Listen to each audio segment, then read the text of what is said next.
ആഴ്ചകൾ തോറും ഓഫറുകളുമായി Kudumbini super market, Pattambi and Shoranur. Vallappuzha കൃഷിഭവനിൽ സാങ്കേതിക വിദ്യാദിനാചരണം സംഘടിപ്പിച്ചു. പഞ്ചായത്ത് പ്രസിഡന്റ് NK അബ്ദുൽ ലത്തീഫ് ഉദ്ഘാടനം നിർവഹിച്ചു. കേരള കാർഷിക സർവകലാശാലയുടെയും കൃഷി വകുപ്പിന്റെയും സംയുക്താഭിമുഖ്യത്തിലാണ് ഷൊർണൂർ ബ്ലോക്ക് തല കാർഷിക വിജ്ഞാന കേന്ദ്രം പദ്ധതിയുടെ ഭാഗമായി വല്ലപ്പുഴയിൽ കൃഷി സാങ്കേതിക വിദ്യാ ദിനാചരണം സംഘടിപ്പിച്ചത്. കാർഷിക സർവകലാശാലയുടെ വിവിധ ടെക്നോളജികൾ കൃഷിയിടത്തിൽ പ്രാവർത്തികമാക്കിയ കർഷകരെ ചടങ്ങിൽ ആദരിക്കുകയും ചെയ്തു. വല്ലപ്പുഴ ഗ്രാമപഞ്ചായത്ത് പ്രസിഡന്റ് NK അബ്ദുൽ ലത്തീഫ് ചടങ്ങ് ഉദ്ഘാടനം ചെയ്തു.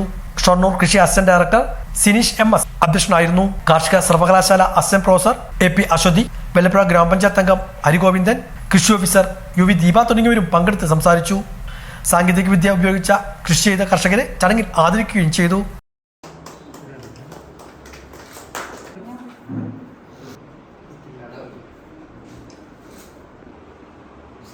ബാക്കി എന്തുണ്ടായിട്ടും കാര്യമില്ല. ഏറ്റവും കൂടുതൽ പ്രോത്സാഹിപ്പിക്കപ്പെടുന്നത് കാർഷിക മേഖല തന്നെയാണ്.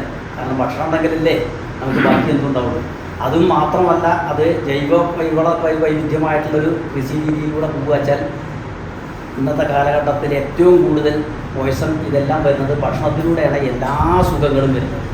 അപ്പോൾ ആ ഭക്ഷണം നിയന്ത്രിക്കുന്നതിനെക്കാട്ടിലും ഉപരി നിയന്ത്രിക്കാൻ നമുക്ക് സാധിക്കുന്നില്ല. വളരെ പരിമിതമായ ആളുകളൊക്കെ സാധിക്കുള്ളൂ. അപ്പോൾ കഴിക്കുന്ന ആഹാരം നല്ല നിലയ്ക്കുള്ള ആഹാരം കഴിച്ചു കഴിഞ്ഞാൽ അതിൻ്റേതായ ഗുണം തീർച്ചയായിട്ടും നമുക്ക് കിട്ടും. അതിന് നമുക്ക് കൃഷിയുടെ ഭാഗത്തു നിന്ന്, കൃഷി ഓഫീസറുടെ ഭാഗത്തു നിന്നും, കാർഷിക മേഖലയുടെ ഭാഗത്തു നിന്നും എല്ലാവിധ സാങ്കേതിക വിദ്യകളും ദൈനംദിന